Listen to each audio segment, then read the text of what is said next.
বাংলার মাটি ছেড়ে ভারতের মাটিতে অবস্থান করতেছে। হ্যাঁ, তো এই বিষয়কে কেন্দ্র করে বাংলাদেশের বিভিন্ন ধরনের মানুষ বিভিন্ন ধরনের কথা বলছে। কেউ বলছে শেখ হাসিনা কখনো কোনোদিন বাংলার মাটিটার পা রাখতে পারবে না, আমার বিশ্বাসও পারবি না। আবার কেউ বলছে যে শেখ হাসিনা আসবে অচিরেই বাংলার মাটিতে ফিরে গেছে। সম্ভব না। সম্ভব না। আচ্ছা ভাইজান, যেহেতু আপনি বললেন সম্ভব না, তো আসলে কি আইডিয়াতে বা কেন মনে হচ্ছে যে সম্ভব না?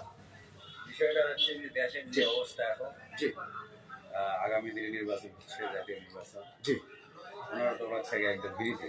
জি জি। হ্যাঁ, আর ওনাদের আসার প্রশ্নই ওঠে না। ওনার বয়স হয়ে গেছে হয়তো। আচ্ছা আচ্ছা। এই বয়সে আসার মতো আর নেতৃত্ব দেওয়ার মতো সময় আছে জীবনে হাতে আর নেই। হাতে নেই। এটা যা, আমি মনে করি। মনে করতেছেন।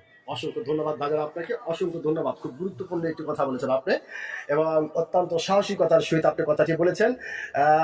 ভাইজান, এর জন্যই কিন্তু আমি আপনার নাম শোনার পরে কিন্তু বলেছিলাম যে আপনি সত্যিকারের একজন সাহসী মানুষ। আপনি কিন্তু আপনার সাহসিকতার পরিচয় দিয়েছেন। অসংখ্য ধন্যবাদ আপনাকে।